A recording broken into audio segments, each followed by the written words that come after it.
Jerusalén, una ciudad tan antigua como los grandes relatos de la humanidad, habitada por ecos de reyes, profetas y acontecimientos que marcaron civilizaciones enteras. Es curioso pensar que, tras tantas capas históricas, existe una expectativa que permanece viva desde hace generaciones: el retorno de Jesús.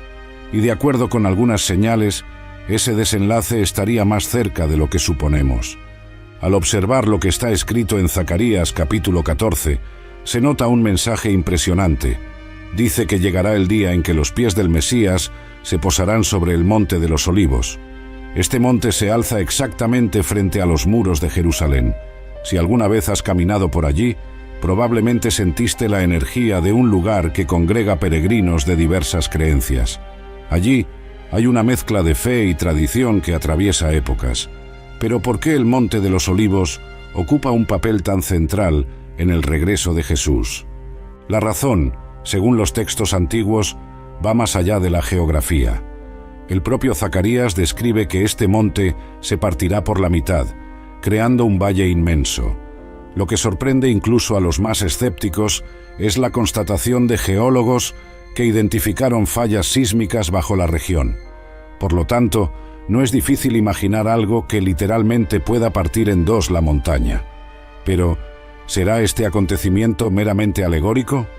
Los estudiosos que toman la Biblia en serio señalan la inusual convergencia entre ciencia y fe. Un lugar que podría realmente dividirse cuando llegue el tiempo establecido. En este contexto, Jerusalén asume el protagonismo. Cada vez que observamos la historia, percibimos que esta ciudad fue escenario de eventos cruciales para el pueblo de Israel. Presenció la destrucción del primer templo, construido por Salomón, y fue testigo de la caída del segundo templo en el año 70 después de Cristo, tal como Jesús lo había previsto, Mateo capítulo 24. Al mismo tiempo, fue allí donde el Maestro anunció su regreso. Cada era parece aportar nuevas capas de significado a esta región.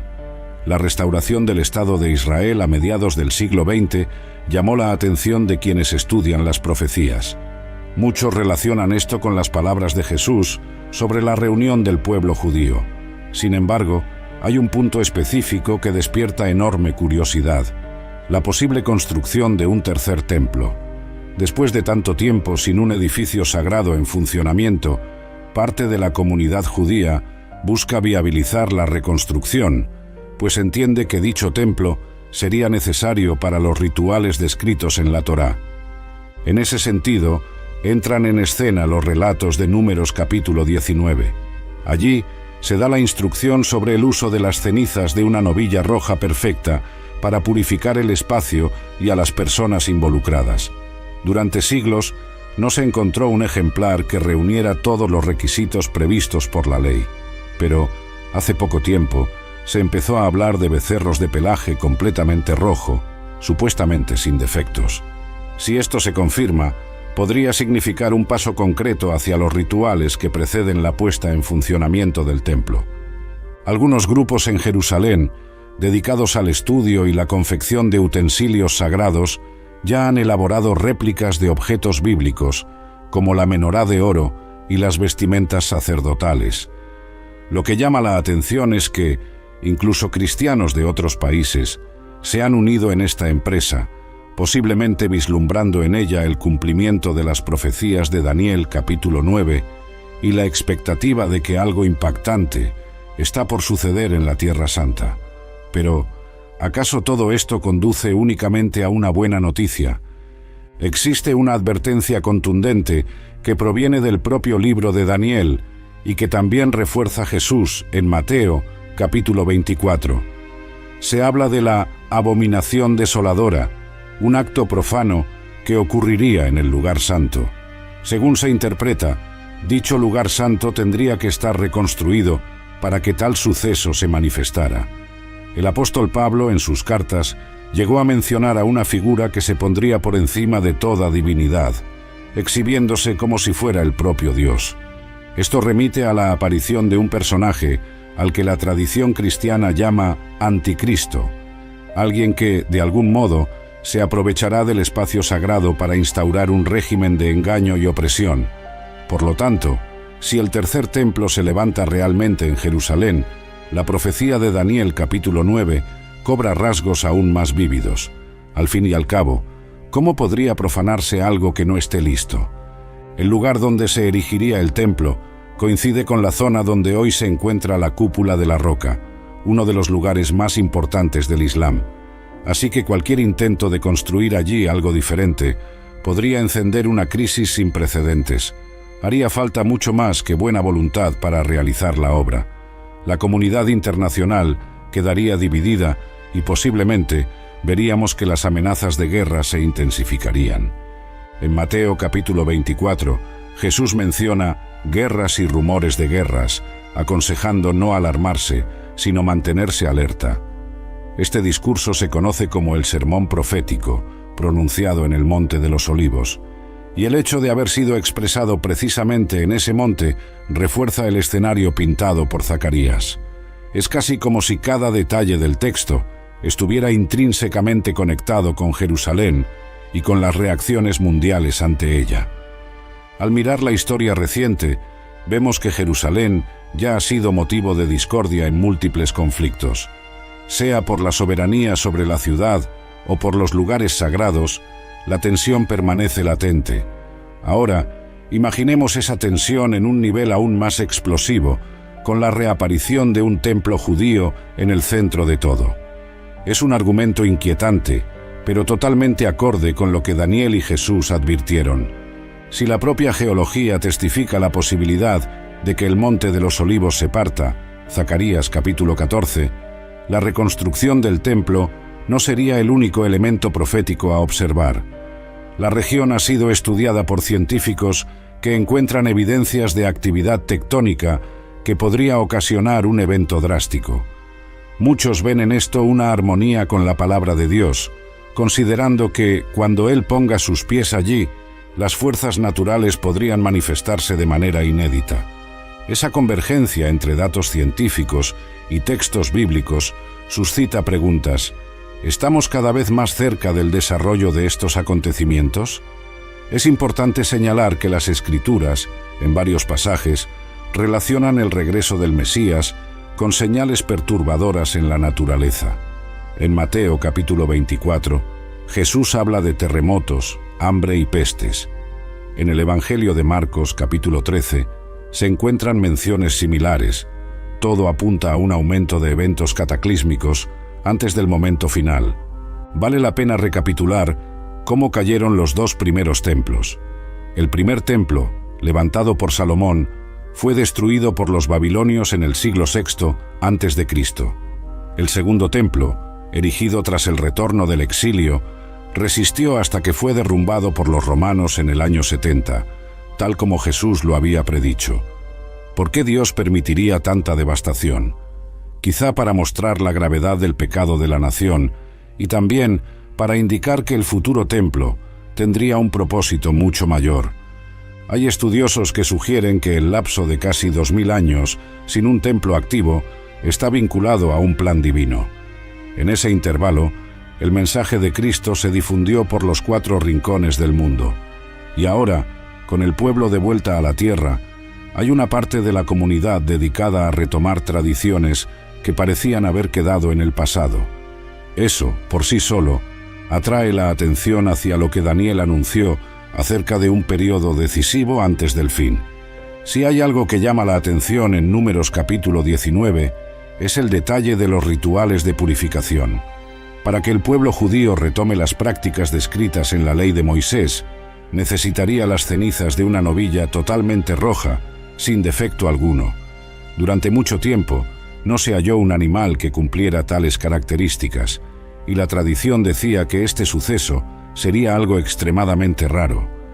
Noticias recientes de novillas procedentes de otras partes del mundo, incluso de Estados Unidos, muestran que rabinos estarían analizando la posibilidad de que sean perfectas para el ritual.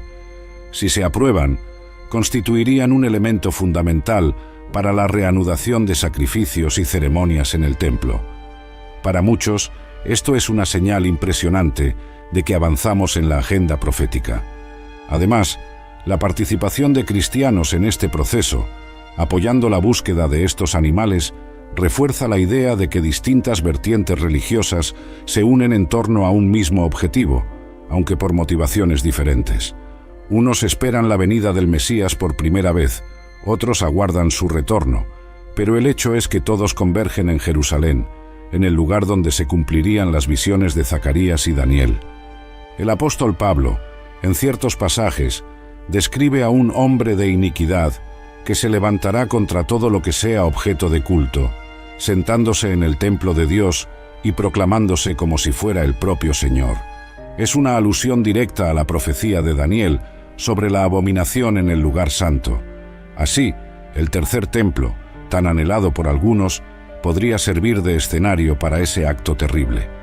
Paralelamente, hay quienes dicen que esta figura engañará a muchas personas, presentándose como un gran pacificador, alguien capaz de resolver las tensiones mundiales. Por eso, el peligro no reside solo en la construcción del templo, sino en el uso que ese gobernante hará de él. Algunos cristianos ven este episodio como el inicio de la Gran Tribulación, una fase de intenso sufrimiento descrita en el texto bíblico. Este drama solo termina con la intervención directa de Cristo, quien, según Apocalipsis capítulo 19, regresará con poder, venciendo todo engaño y restaurando la verdad. Allí se lee que Él vuelve como el jinete fiel y verdadero, trayendo la justicia definitiva. Es la respuesta final al caos que el anticristo provocaría. En los evangelios de Mateo capítulo 24 y Marcos capítulo 13, Jesús anuncia que una de las señales de que el fin se acerca son los conflictos incesantes, guerras, violencia, poblaciones en desesperación. Quien enciende el noticiero se topa con escenarios alarmantes, tensiones políticas y amenazas de confrontaciones regionales o globales. Muchas veces, estos conflictos involucran al Oriente Medio o de algún modo giran en torno a Israel. ¿Por qué este país tan pequeño recibe tanta atención? La Biblia sugiere que este suelo desempeña un papel crucial en el plan divino para el mundo. Es la tierra donde se cumplieron profecías y donde aún tendrán lugar escenas dramáticas que precederán el retorno de Jesús. En el mismo discurso, el Maestro recalca que estas señales, aunque aterradoras, deben ser encaradas como dolores de parto, indicando que algo nuevo nacerá. Esta analogía revela que el sufrimiento presente no es la etapa final, sino una transición hacia una realidad transformada. Tal perspectiva ofrece esperanza a quien cree en el desenlace anunciado por las Escrituras. Hay una declaración enfática de Jesús: «Estad atentos, porque no sabéis en qué día vendrá vuestro Señor», idea presente en Mateo capítulo 24. Solo el Padre conoce el momento exacto en que el Mesías aparecerá en gloria. Por eso, el énfasis bíblico no está en señalar fechas, sino en mantener una postura de preparación.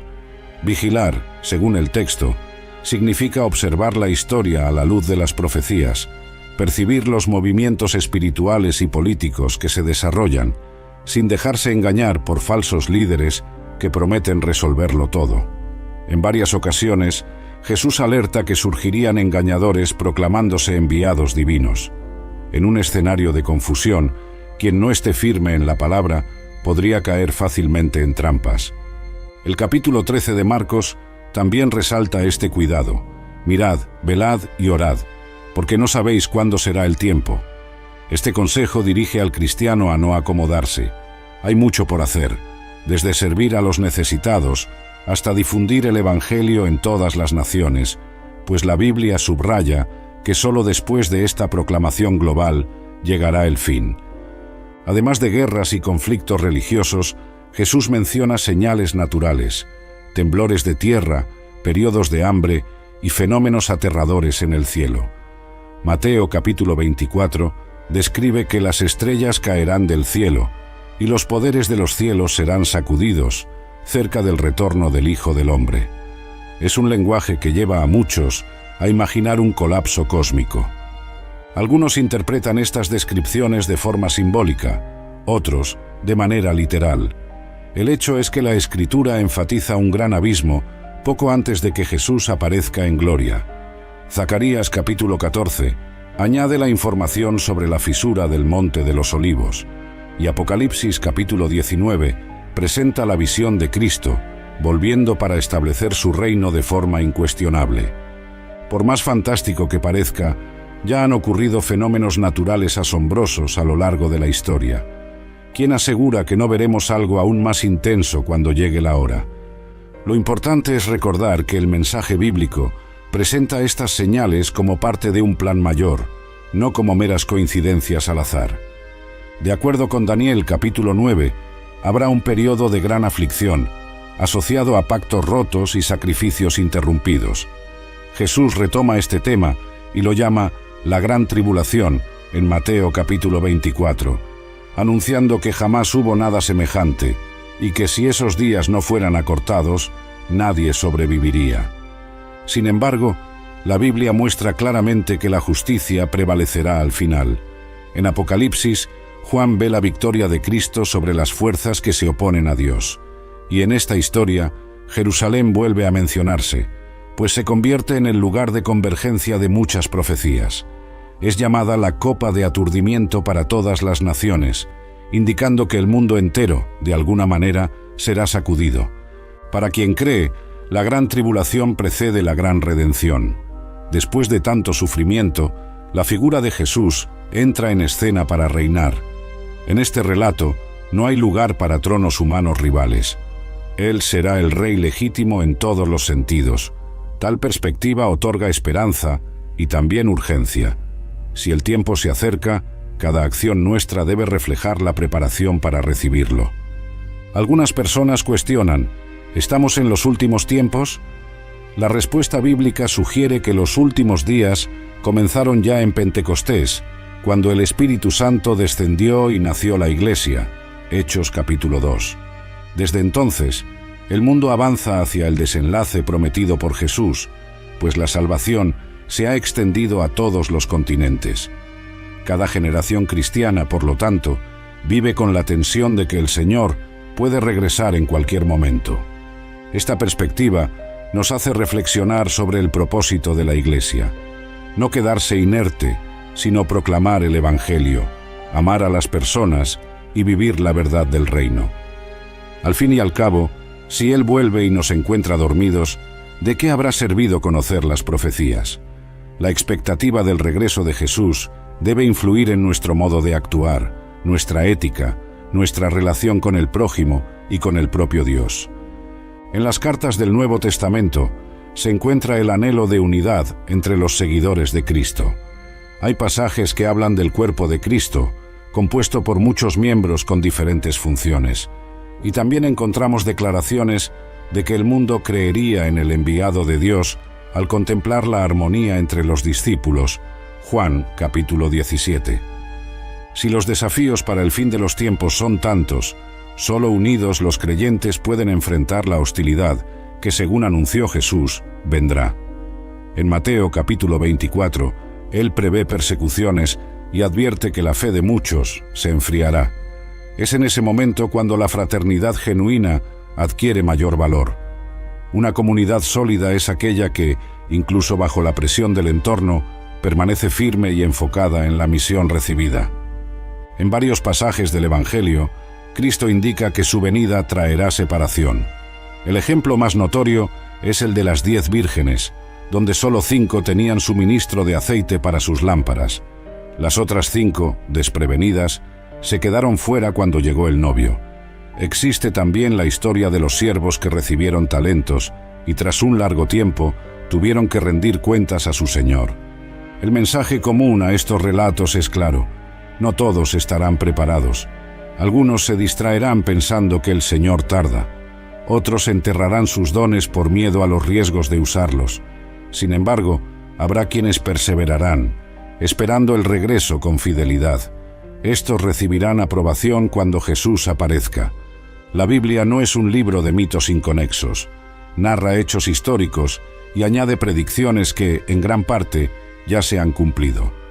La profecía sobre la destrucción de Jerusalén en el año 70 fue hecha por Jesús y se cumplió literalmente. Las palabras acerca de la dispersión del pueblo judío, descritas en el Antiguo Testamento, también se realizaron, y la sorprendente reinstauración de Israel como nación en el siglo XX llevó a muchos estudiosos a recordar a Ezequiel y a otros profetas. Entonces, si todas estas predicciones se han confirmado, ¿por qué dudar de que lo restante ocurra del mismo modo? Quedan pasajes sobre la venida gloriosa del Mesías, sobre una reunión final de todas las naciones para el juicio y sobre la restauración definitiva. Daniel capítulo 9 presenta una cuenta de periodos que muchos interpretan como una especie de cronograma divino para la historia humana, y parece que nos encontramos en sus momentos finales. Imagina la escena descrita en Apocalipsis capítulo 19. El cielo se abre, y aparece aquel llamado fiel y verdadero, montado en un caballo blanco. Sus ojos brillan como llamas de fuego, y trae consigo muchos ejércitos celestiales. Es la consumación de la promesa que Jesús hizo en Juan capítulo 14, cuando dijo que regresaría para buscar a quienes creyeran en Él. Según los evangelios, ese regreso no será secreto, sino público, visible, porque así como el relámpago sale de oriente y se muestra hasta occidente, así será la venida del Hijo del Hombre. Mateo capítulo 24. No habrá más dudas ni debates. En ese momento, toda boca confesará que Él es Señor. Para algunos será motivo de júbilo, para otros de terror. Volviendo al punto principal, ¿por qué Jerusalén es esencial? Porque los textos de Zacarías, Daniel, Mateo e incluso de Apocalipsis señalan que allí tienen lugar acontecimientos que repercuten en el mundo entero. Desde allí, el Mesías asumiría su realeza y juzgaría a las naciones. Fue allí donde Él padeció, fue crucificado y resucitó, según el testimonio bíblico. Y será allí donde regresará, esta vez en triunfo. Este relato atrae peregrinos de todas partes. Judíos, cristianos y musulmanes valoran la ciudad por motivos distintos, pero con una intensidad que supera los siglos. Cada paso que hoy se da en materia de soberanía, construcción o excavación arqueológica se sigue con gran atención. Porque si de hecho las profecías se cumplen en Jerusalén, entonces la historia avanza hacia su gran acto final. Conocer estas cosas despierta una pregunta: ¿qué hacer ahora? Algunos reaccionan con miedo, otros con escepticismo, pero la Escritura sugiere que el mejor camino es la preparación personal. Es ajustar la vida al carácter de Cristo, estar en comunión con Dios, practicar la compasión y anunciar el mensaje de salvación. Si en Mateo capítulo 24 Él afirma que el Evangelio del Reino será predicado en todo el mundo, entonces cada creyente puede participar activamente en esa misión. Al fin y al cabo, cuando llegue el Maestro, ¿qué encontrará? ¿Personas ocupadas en sembrar discordia o gente dedicada al amor y al servicio? Otra advertencia significativa aparece en profecías como la de Zacarías. Al final, las naciones se volverán contra Jerusalén. Esto podría parecer exagerado hasta que percibimos cómo el escenario internacional ya se perfila para grandes enfrentamientos. Los motivos políticos, culturales y religiosos involucrados son explosivos. Tampoco es casualidad que tantas resoluciones, debates en la ONU y alianzas militares giren en torno al pequeño territorio de Oriente Medio. La propia existencia del Estado de Israel, tras casi 2000 años de dispersión, ya sorprende a quien estudia historia.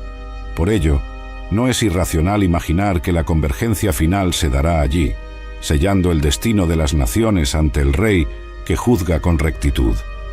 Pese a tantas advertencias sombrías, la visión de Apocalipsis no termina en tragedia. El mensaje final es de renovación. He aquí que hago nuevas todas las cosas. Se describe una ciudad santa, donde Dios habita con los hombres, sin muerte, sin llanto ni dolor. Ese es el clímax del plan redentor. Por eso, los dolores presentes se comparan a contracciones de parto.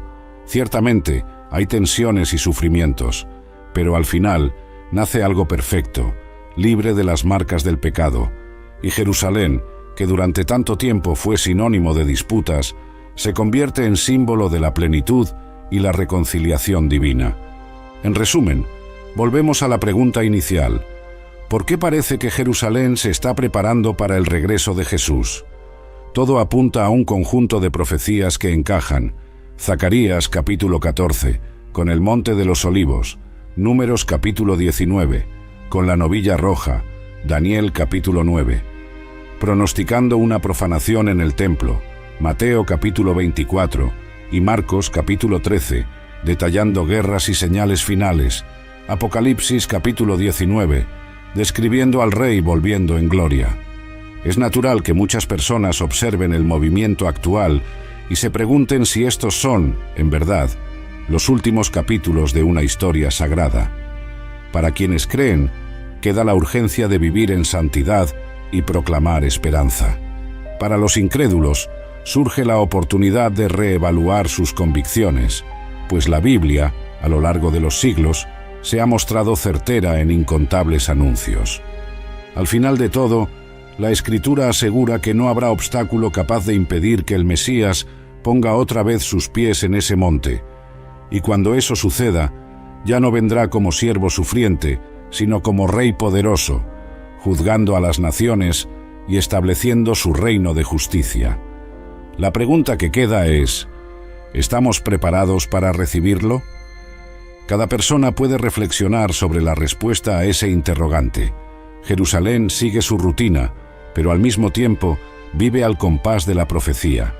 De forma discreta o explícita, se prepara el camino para que el Rey regrese, y a nosotros nos corresponde velar, orar y mantener viva la llama de la fe, porque lo que está escrito no pasará, aunque pasen los cielos y la tierra. Como declaró el propio Jesús, sus palabras no caerán por tierra. Y Jerusalén, ese escenario milenario, permanece firme a la espera del glorioso desenlace.